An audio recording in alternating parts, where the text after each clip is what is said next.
What's up, Chicago? Happy Saturday night. This is Sports Talk Chicago with Joey Christopoulos right here on WLS AM 890. We're talking all Chicago Bears for the next hour. We're going to preview their London matchup against the Jacksonville Jaguars. Let's get to the episode. These are the types of episodes that I love to do when we're talking about Chicago Bears victories and where do we go from here with the optimism slowly rising across Bears fandom everywhere. Chicago Bears defeated the Carolina Panthers 36-10, resounding fashion, was up 27-7 at the half, looking good, feeling good, and now they traveled to London to take on the Jacksonville Jaguars. With the opportunity to go to 4-2, opportunity to go on to a bye week, and an opportunity to, I think, start maybe raising some expectations here in Chicago. We're fans. We're all going to have our own benchmarks from what we want in this season. Some of you want Caleb Williams to throw for 50 touchdowns. Some of you want for him to win an MVP. And some of you want him to already be a generational quarterback through the fifth NFL start. That's fine. You could do that if you want to. I'm personally not quite there on that one. I'm kind of more on the slow but steady incremental pace. But I will tell you that my expectation for the season heading in was that the Chicago Bears were going to win double-digit games. And at this point right now, if the Chicago Bears beat the Jaguars and move to 4-2, we're going to get into it a little bit later. All they have to do is get to 6-5 the rest of the way, and we'll be at that 10-7 number. After a first few weeks of complete and utter frustration, confusion, a little bit of the Matt Eberflus, here we go again, looks like the Chicago Bears have decided to start their NFL season. Now, I know a lot of us just watch Chicago Bears football. We talked about it a little bit last week, but across the NFL, a lot of these NFL teams, like the Chicago Bears, have started off their seasons asleep, sloppy, sluggish, undisciplined, lacking execution, and really some head scratchers across the NFL. But it looks like the Chicago Bears have finally decided to start their NFL season. And good for them. It is October after all. But this seems to be something going across the NFL that as you get into collective bargaining, when you get into the new NFL rules, how teams view and treat the preseason. The Chicago Bears played their players, don't get me wrong. But it is rare to see across the NFL these days teams coming out really firing on all cylinders right away. You think the Kansas City Chiefs are playing great football right now? No, they just keep winning games. So the Chicago Bears now move to 3-2. And there's a lot to like from this game. The first one is the obvious one. And look, I'm imagining already I'm going to get some of this in the comments. The Carolina Panthers aren't any good. I agree with you. Carolina Panthers are bad. In fact, we want the Carolina Panthers to be bad. They still owe us their second-round pick in 2025. We want that number to be hopefully number 33 overall in the draft. Carolina Panthers are not good. This is completely true. But there is a difference between going out and doing a little TCB, a little take care of business, and winning a football game, and it's another thing to go out and absolutely wipe the floor with the team. We don't see too many blowouts right now in the NFL. Parity is at a premium right now in the NFL, so good on the Chicago Bears to go out there and not just beat them, but just to pound them into submission. It was good to see. Good teams take care of business on their schedule. If you're looking at the next month or so of Chicago Bears football games, there's a couple on the board there where the Chicago Bears should take care of business. Jacksonville Jaguars are one of them. So this was great to see. And let's hit it. Caleb Williams again takes another step forward. How many times over the last 7 years have we seen a Chicago Bears quarterback with over 200 yards passing at halftime? Not many. How many times have we seen a Chicago Bears quarterback even throw for 300 yards? A handful. How many times have we seen a Chicago Bears quarterback throw for over 69% completion percentage, over 300 yards and multiple scores like Caleb Williams in his 5th NFL start. How many times have we seen that, Bears fans? I will pause and let you see if you can think of the trivia answer. And here is the trivia answer. So again, to reiterate, Caleb Williams in his 5th NFL start, he completed 69% of his passes, over 300 passing yards, and multiple scores. And I was scratching my head looking at that box score, and I was thinking, man, when was the last time we saw that type of efficiency plus production in a game? I don't think we've seen a lot of it in Chicago Bears history. And over the last, I just went back 8 years. I just went back the last 2 quarterbacks. And the answer is not a lot. So, here it is. How many times did Mitch Trubisky throw for over 69% completion percentage, over 300 yards, and multiple TD scores? Well, Mitch did it 4 times. He didn't do it until his 15th start in the NFL. And he played 51 total games as a Chicago Bear. If we're trying to remember what those 4 games were, of course, the Tampa Bay Buccaneers definitely goes into that list. We still love bringing up that game from 2018. And for those of you that maybe want to diminish what the Chicago Bears or what Caleb Williams did against the Carolina Panthers, well, they're not a good team. That was a cupcake schedule. Well, people still love bringing up the Mitch Trubisky Tampa Bay game. That Tampa Bay team only won 5 games. That was a bad Buccaneers team. So Mitch definitely threw for over 300 yards, multiple scores, over 69% completion percentage against Tampa Bay. He did it not too long after that game against Miami on the road. Played very well in that game. And then he did it once against Detroit in 2018 and once against Detroit in 2019. I wasn't on this channel, but I often like to joke that Mitch Trubisky's career was literally saved by playing the Detroit Lions twice a year because he absolutely owned them there for quite a long time. Let's move on to the last quarterback that we had in town.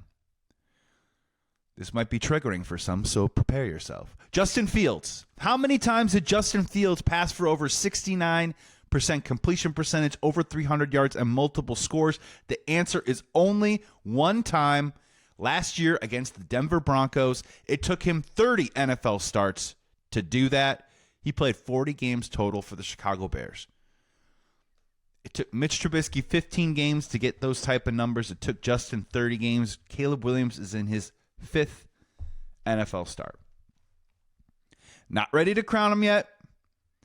Not ready to say into a microphone probably what I feel deep inside my heart because, again, I'm trying to stick to the objective and the perspective that I had heading into the year that I was pounding the table on all summer long.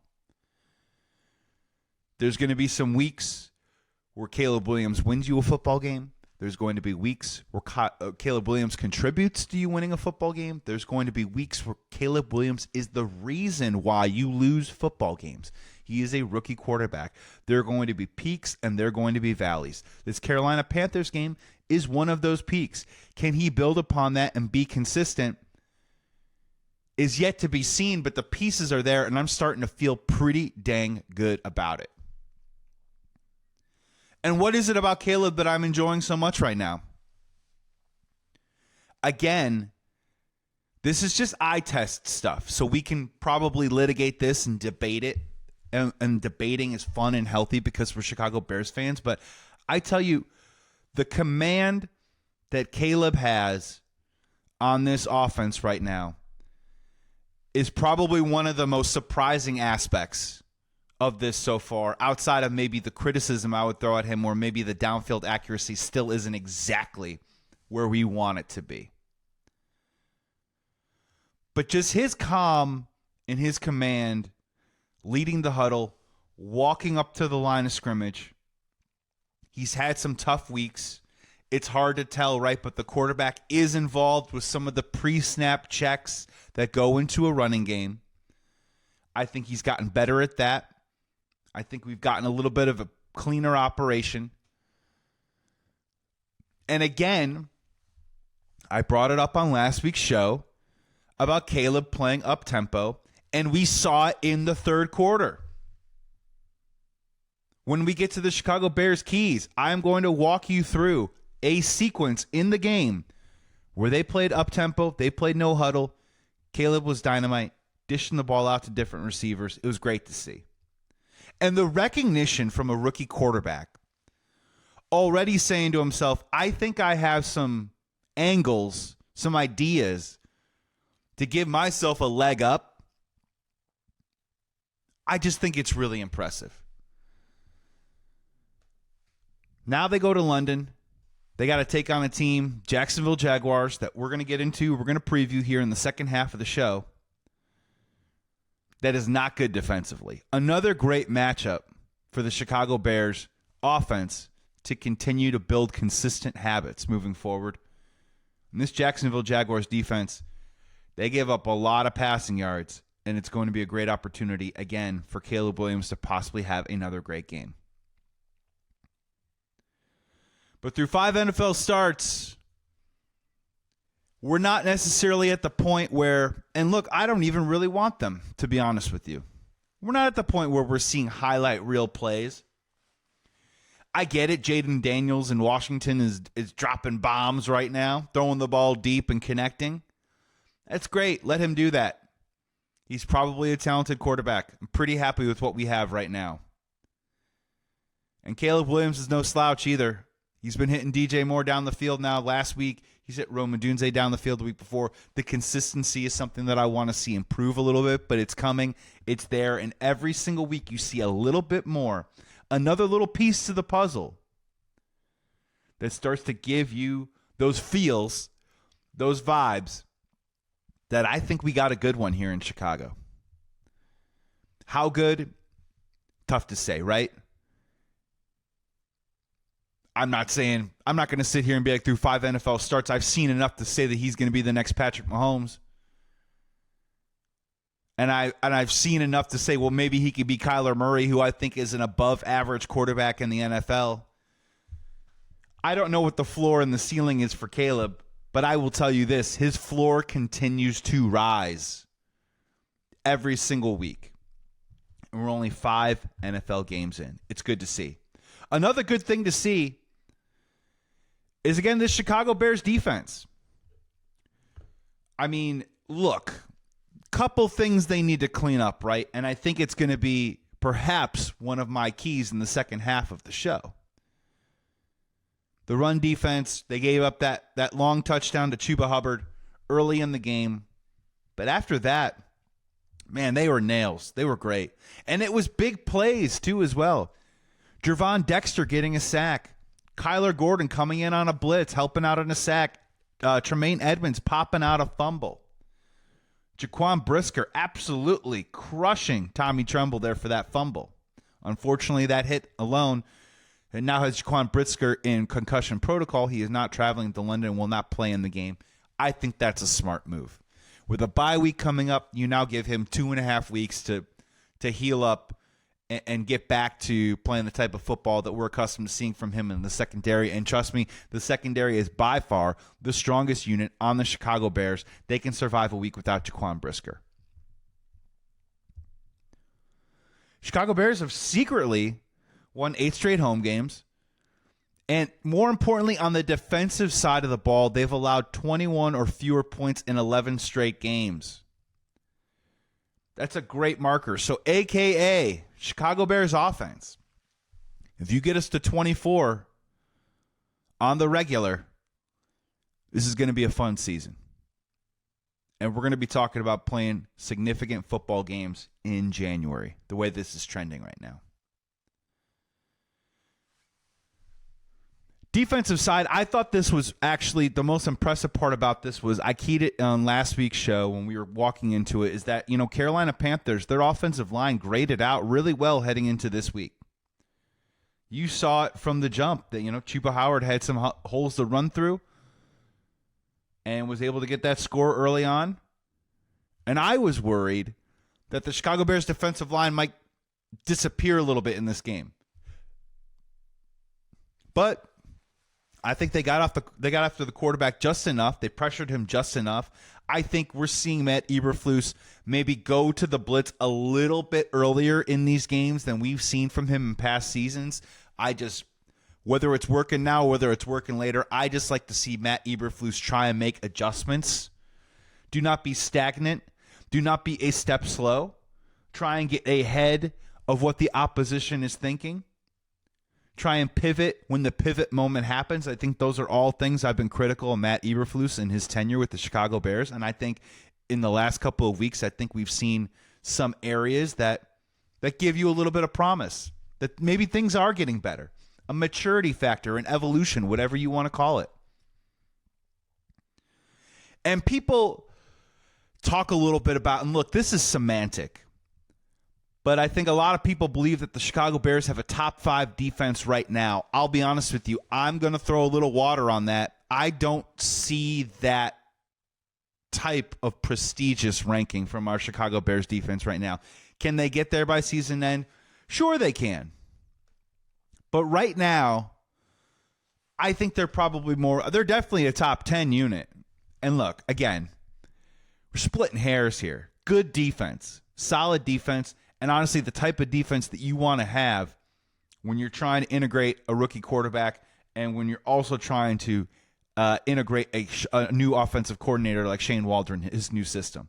Because trust me, I'm not breaking news here. We've all seen the bumps in the road there. But the defense has been incredibly solid. I know a lot of people I've heard a couple of comments about where's Montez Sweat been. Well, Montez Sweat has been absolutely mauled by 2 opponents at all times. He was able to pick up that strip sack last week, and I wouldn't worry about Montez Sweat. Darrell Taylor has been an excellent addition, just in the sense of giving them some sort of competitive balance on the other side. So it's not just, let's just put everybody on Montez Sweat. Darrell Taylor gets an opportunity to win some one-on-one matchups on the other end.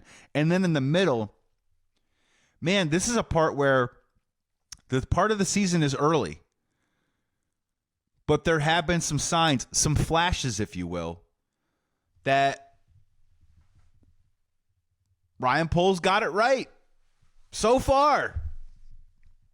A lot of people pounded the table for a Javon Hargrave, Larry Ogunjobi, draft Jalen Carter. He didn't. He punted. Got Darnell Wright instead. Second round.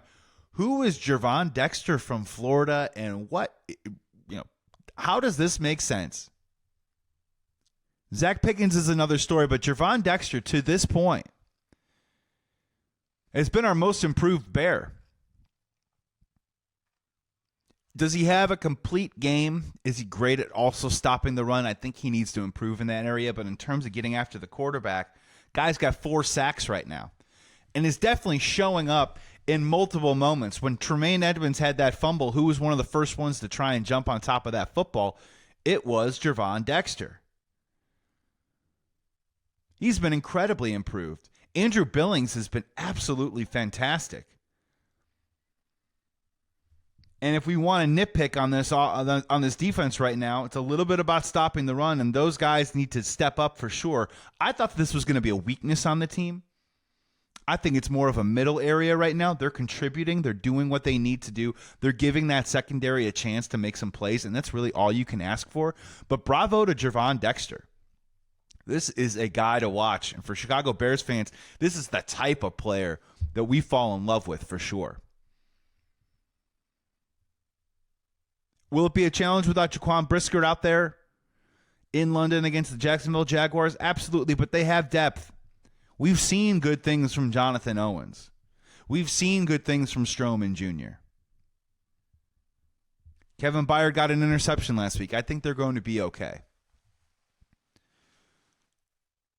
Defense is trending in the right direction, and all they need to do is just stay solid and stay consistent. Don't fall off too much. You could raise your game a little bit. I'm not going to be upset with you, but as it stands right now, they're in great shape, and you got to be feeling good about that. Before we take a break, I want to just talk about something very general here. And I mentioned it in the very top about expectation for the Chicago Bears. And what does that mean? For some of you, it means a statistical. Some of it means eye test. Some of it means wins. Some of it means Super Bowls. There's a lot of different ways we can place expectation on this team. And I'm not here to lecture you, the audience, or anyone else about what your expectation should be for the Chicago Bears team. But I will tell you this. I want you to think about it like this. When we talk about expectation, I'm just trying to get at what can I expect from my Chicago Bears on a week-to-week basis. Do we have a team that I feel like is going to show up every single week and is going to give us an opportunity to win?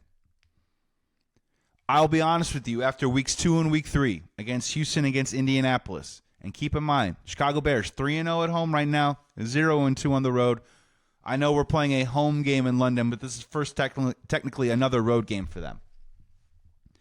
After that Texans and Colts game, the most frustrating part about it was that I don't know what I should expect from this team on a week-to-week basis. And if the expectation was, we're going to be awful offensively in the first half, we're going to be terrible defensively in the first quarter, but play great in the final 3 quarters, we're going to battle the whole game, we're going to technically be in it, one possession away from tying or taking the lead, but never do it because our offense is inept. That's not the type of expectation that we want. And to be honest, I'm glad that we've kind of dug ourselves out of this hole a little bit, because that type of play wasn't going to go anywhere, and we all know that. I will say this, though. After we've seen them beat the Los Angeles Rams, and then they pounded the Carolina Panthers, Jacksonville Jaguars, I know they're 1-4. Their season is on the line. A lot of people, very smart people, picked them to compete for the division with the Texans this year. A lot of people thought they could be a wild card team. The Jacksonville Jaguars just gave Trevor Lawrence $55 million a year. So I'm not alone in saying that playing the Jacksonville Jaguars, it's not a cupcake game. It's really not. It's going to be a tough opponent. It's in an environment that's thousands of miles away from their home. It's not going to be easy. But I will say, if the Chicago Bears win a convincing game against the Jacksonville Jaguars, I think we're finally starting to create a baseline of expectation from what we can expect from the Chicago Bears on a week-to-week basis. And I think it's positive. If you're telling me that the trajectory of this team right now is Caleb Williams continues to get better each week, the defense remains solid, the special teams with Torrey Taylor leading the way is an average to above average unit, and Matt Eberflus's challenge and timeout decision-making stays out of the way, I think we're starting to kind of create a baseline of what this team is going to look like the rest of the season. Again, I think this season for the Chicago Bears started 2 weeks ago. I think the Chicago Bears that we've seen the last 2 weeks are more reflective of what's going to pan out the rest of the season than what we saw from them for the first 3 weeks. And again, this is a huge game. Just because if you think about it from this perspective, if they move to 4-2, all they have to do the rest of the way is go 6-5, and then you're at 10 wins. 6-5 basically means you can't get swept in the division. You're going to have to win a couple division games along the way here.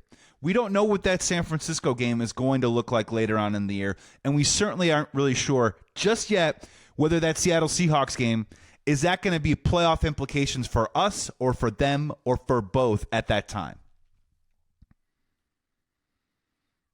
We're going to have a bye week. We're going to come back. That Commanders game is going to be really fun to watch. I consider that more of a 50-50 now than I ever have before. The Cardinals, man, they are Jekyll and Hyde. I do not know right now who's going to show up on a week-to-week basis, which Arizona Cardinals team is going to be there. And then they've got the Patriots. I feel like I'm feeling pretty good about that being a W right now. And then that divisional gauntlet starts. They're going to sandwich the 49ers in there. They're going to sandwich the Seahawks in there. But again, it's going to be the Vikings, the Packers, the Lions. Let's go.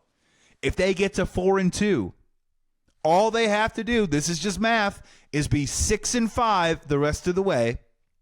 And you're looking at a 10-7 football team, and you're looking at a very promising chance that they make the playoffs. Coming back here on Sports Talk Chicago with Joey Christopoulos. You're listening on WLS AM 890. Happy Saturday night, Chicago. Hope you're having a wonderful, wonderful October weekend. Wonderful Saturday night. And you're going to wake up early tomorrow morning because the Chicago Bears are going to be playing the Jacksonville Jaguars in London. Kickoff approximately 8:30 Central, 9:30 Eastern. Get your coffee, make some waffles, and have a great time. So here we go. Here are my keys to the Bears picking up a victory over these 1-4 Jacksonville Jaguars, a team that, again, 1-4, but picked up a victory last week, winning 37-34 over the Indianapolis Colts. And look, the offense for the Jacksonville Jaguars still has some weapons on it. There's no denying it. You could say what you want about Trevor Lawrence being a bust, but is that just proportionate to everyone saying that he was this generational, unbelievable player coming out of college to where he is now? We haven't seen the playoff success from Trevor Lawrence to this point. Dude is still thrown for over 4,000 yards in 2 of his seasons in his NFL career, something no Chicago Bears quarterback has ever had a chance to say. And he did play well last week. So what are we looking at here? Here's my first key to a Chicago Bears victory. It's going to have to be stop the run. I know, bread and butter, borderline meatball, but that's really what it's going to come down to. Of all the things, if we want to start nitpicking and getting critical on the Chicago Bears, I think their run fits, their gap assignments, if you will, the A, B, C, D gap assignments, I think it's been lacking at times. And unfortunately, we've allowed way too many running backs to get to the second level. It happened last week with Chuba Hubbard. He got a 37-yard touchdown. We saw some gash moments from Jonathan Taylor in the Colts game. And this is going to be a real key here. Because not only does Jacksonville have Travis Etienne, who's a very solid, very capable running back. Man, last week, they really got something out of their young, explosive running back, Tank Bigsby. Look it up. That's a real name, Tank Bigsby.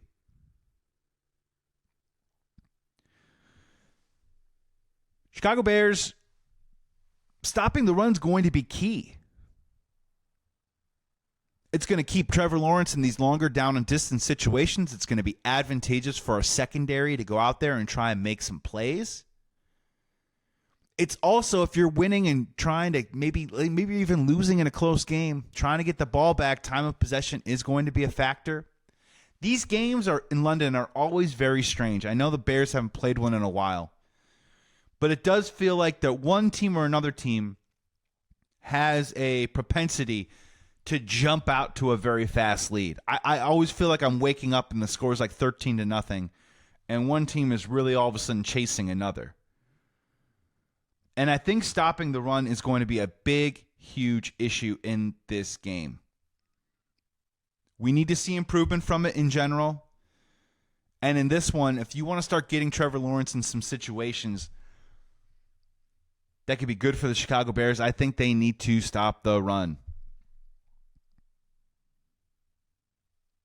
My second key to a Chicago Bears victory over the Jacksonville Jaguars is something that I picked out last week, saw it in the Los Angeles Rams game, in the Carolina Panthers game. I saw it in both games, to be honest with you.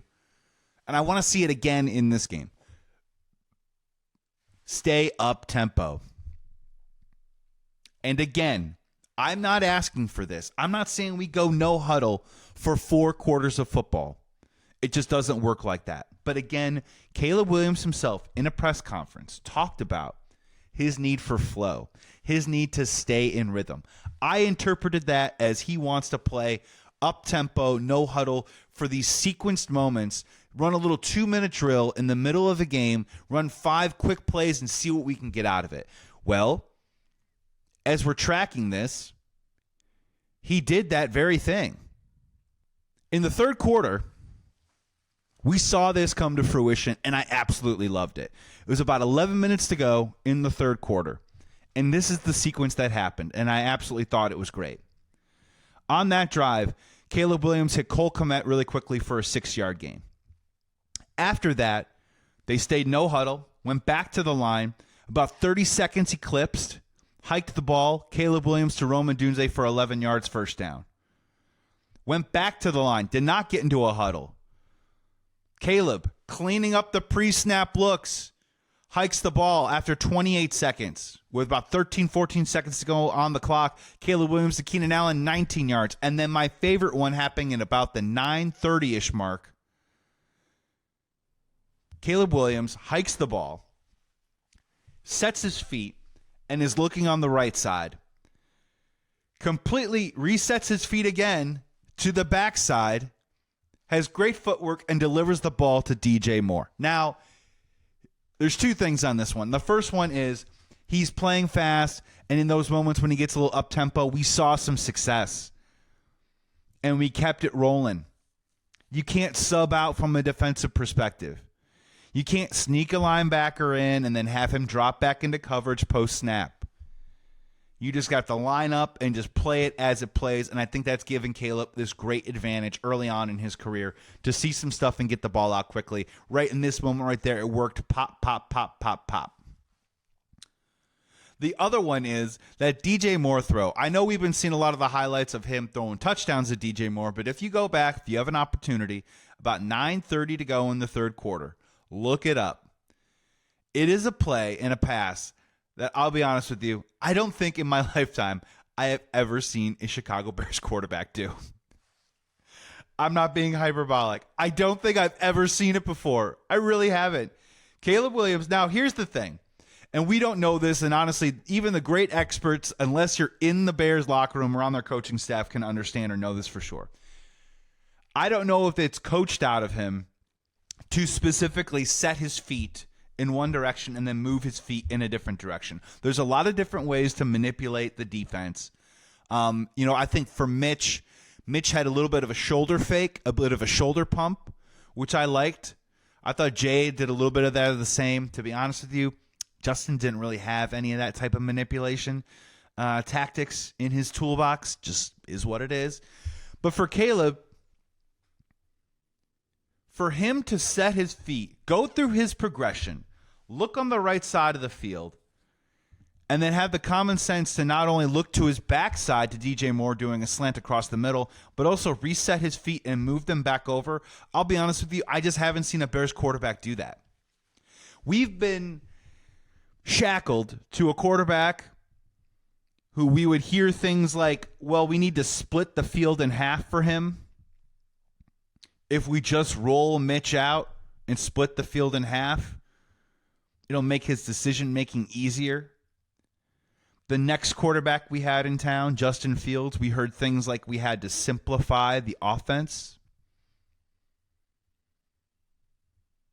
We had to get with him and figure out how to accentuate the plays that he likes.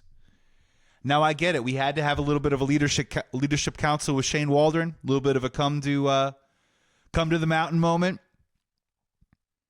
But we're not hearing about us trimming down the playbook, dialing it back, simplifying, splitting the field in half. We're not hearing about that with anything with Caleb Williams.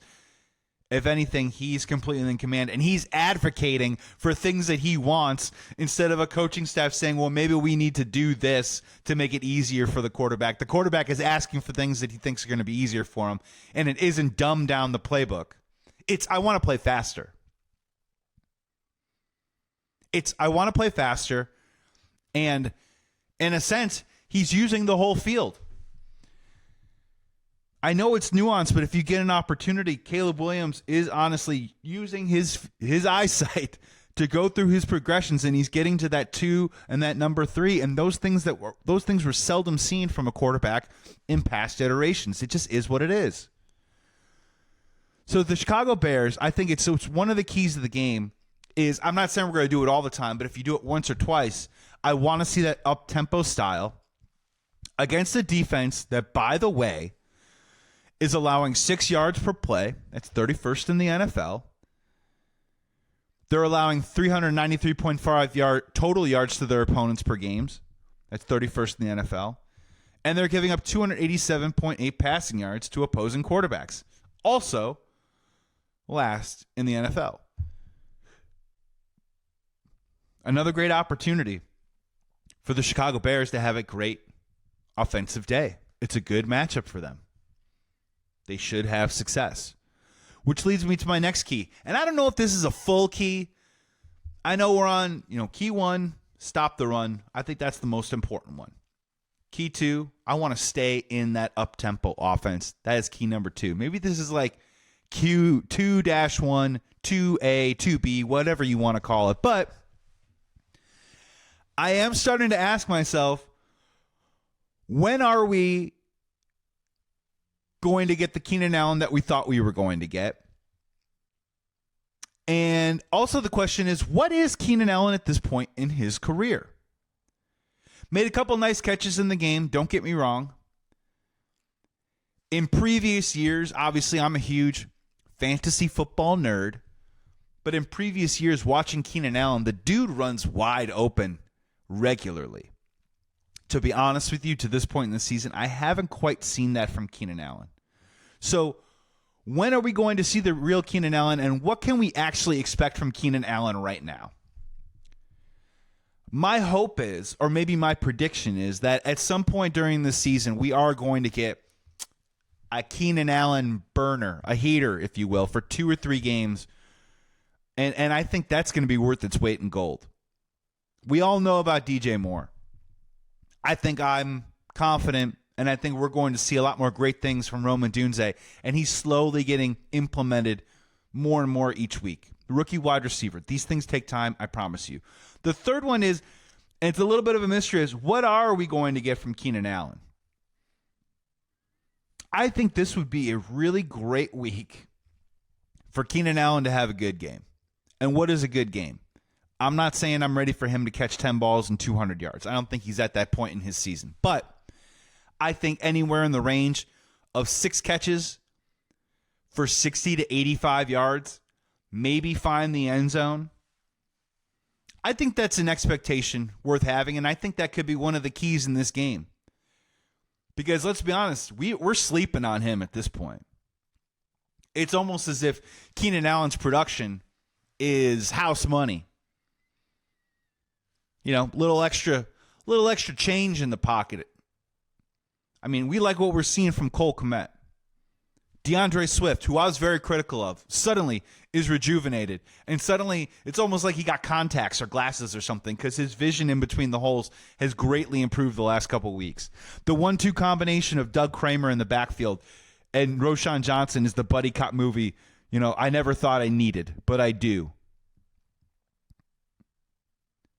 Rome Odunze is making some progress. But Keenan Allen can be a real X factor, and I think this is the type of game that I think Keenan Allen could surprise some people. And if you're a veteran, right, this is a great week to kind of throw your body around. You know what I mean? Look, I'm 40 years old. I'll be honest with you. There's been some physical deterioration that I honestly really feel. And there's a part of me that's like, when my body's feeling good, especially when I'm exercising, I really want to go for it. You know what I mean? Let's blow it out today. I'll be sore tomorrow. 2 days from now, I probably won't wake up feeling as good as I want to feel. With a bye week coming up, and Keenan Allen's got a couple weeks under his belt, as far as we know, as far as this taping, he's been practicing in full. This is a great week for Keenan Allen to play well. Have a couple bumps and bruises, maybe be a little bit more sore than normal, but guess what? You got the bye week to recover. And I think getting him some looks and some touches, I think it could go a long way for this offense. I don't think Keenan Allen's going to be a guy that you're going to be able to hang your hat on offensively. But I do think with his veteran presence, if you say to yourself, we got 2 to 4 Keenan Allen games from him this year, as in 6 to 8 catches, 60, 70 yards and up, maybe 100 yards, give us a touchdown here and there. I think it can do wonders. We don't need him every single week. But we are going to need him in some moments here, and I think this is actually a really great week for a Keenan Allen game. Another key to a Bears victory over the Jacksonville Jaguars in foggy London town. I'm just going to keep this one pretty simple, honestly. Matt Eberflus, I got to tell you, man, last couple weeks it's been pretty easy for you. I think you've done a really nice job working with Eric Washington, trying to dial up blitzes in the right moments, doing a little bit earlier in games. When you bring Kyler Gordon, that heat-seeking Spider-Man missile, it has worked like a charm. Good for you. And maybe he hasn't been put in this position the last couple weeks, but he hasn't really had to make any quote-unquote tough decisions when it comes to timeouts or challenges. Let's keep it that way. I'm telling you, this is going down as a home game on the schedule. This is definitely a road game. I'm not making a stretch here on that one. And if you're going to be on the road, if you're going to go to London, look, man, just treat those timeouts. They're sacred. They're sacred coins, okay? You can't just throw them away for nothing. You really got to hang on to those things, and it's advantageous not only just for you to get the ball back, to manage time, give yourself an opportunity, especially if you're losing in the second half. Do not burn any of those unnecessary timeouts, and make sure that your challenge team is on top of it and that you make good challenges. Matt Eberflus has an opportunity, if the Chicago Bears win, to put together his first winning streak as the Bears head coach. 3 in a row. What did they say in Major League? You win one game, okay. You win 2 games, that's 2 in a row. You win 3, it's called a winning streak. It has been done before, Matt Eberflus. Lock it up, buddy. Just run a clean operation out there. Let your players play. Try and keep those timeouts if you can to help your guys out. And obviously on the challenge calls, you better be right, man, because to this point in your career, you've been wrong very, very often. And my other one, too, with Matt Eberflus is I am really curious the looks or the pressure, blitz-wise, that he wants to dial up when it comes to third down. Because right now the Jacksonville Jaguars are only converting 25% on third down. That's 30th in the NFL. That is bottom of the barrel. So, man, dial up some of that aggressive nature. Get your defense off the field. Get the ball back in the hands of Caleb Williams and the offense. Give your team a shot, and I think the Chicago Bears got a great chance at this one. My final key for the Bears win for Bears picking up a victory over the Jacksonville Jaguars is I just think the Chicago Bears need to get better at short yardage situations. These should be easy pickups. These are only a couple yards. A lot of this comes back into that mentality type sports athlete stuff of imposing your will and setting the tone and all that good stuff. I've really liked what I've seen in the red zone. I talk about this with former Bears defensive end Corey Wooten, is that as a team, at the very least, you do want to try and develop some bread and butter plays that you can call upon at almost any situation, because when you do, everyone has the confidence that they're going to be able to execute it. When you talk about the tush push with the Philadelphia Eagles, the Bears got a bit of a version of it right now, I think a burgeoning one, by bringing in Doug Kramer at fullback. They're pulling a guard, they're pulling a left guard, opening up a lane, and then Roschon Johnson is plowing in, and it's worked pretty well to pick up some touchdowns. This stuff doesn't seem like rocket science, but man, NFL teams screw up short yardage situations all the time. And while I'm praising the Chicago Bears in this moment for that short yardage conversion, they also decided to line up Roschon Johnson in the fullback spot and then give him a fullback dive on a 4th and 1 that they didn't pick up. So this is still a work in progress. And I think this is where Shane Waldron, who we've been critical of, that I think we've given thumbs up to the last couple weeks, this is where he needs to improve. Where when you're talking about short yardage, a lot of time it comes down a little bit to setting the tone on the offensive line, which does need to continue to improve. But Shane Waldron needs to put them in the best position to succeed. Don't get too cute, right? Don't run a speed option on a 4th and short. A fullback dive to Roschon Johnson, we can do better than that, people. And those short yardage conversions into first downs, that's easy money. We should be picking up that stuff all day long. So short yardage in those moments, we finally started getting them too. Because on offense, I feel like the first couple weeks of the season, man, we were in a lot of 3rd and 8, 3rd and 6, 3rd and 9, with penalties even, 3rd and 12. We finally have started getting back into those 3rd and 3 moments. And even more importantly, I've really liked what I've seen from the Chicago Bears picking up a first down on first down. What a novel concept. We're running better second down plays too as well. These are all setting up to these easy cash-in, chip shot, short yardage situations. If we can continue to convert on those, I just really like where this offense is heading. These are little details that aren't going to end up in a highlight reel and aren't going to probably be my leading topic next week. But when we talk about keys to the game and how Bears fans, you can watch the game and think about what it takes to become a winning football team, those short yardage situations right there, they've got to be money. They've got to be consistent. They need to be highly productive, and they need to be at a highly productive convertible rate for the Chicago Bears to win. It's time, ladies and gentlemen. I'm going to make my prediction here for the Chicago Bears versus the Jacksonville Jaguars. As I said, the Jaguars are 1-4, Bears 3-2 heading into the matchup. I'm trying to think off the top of my head. I picked the Chicago Bears to beat the Titans. I picked them to lose to the Texans. I did pick them to beat the Colts. I did pick them to beat the Rams. So yeah, I am technically 4-1 on my picks so far this year. So let's keep it rolling into the bye week. Let's put a stranglehold on my prediction picks. I don't know who I'm competing against, but whatever it is, I just want to dominate.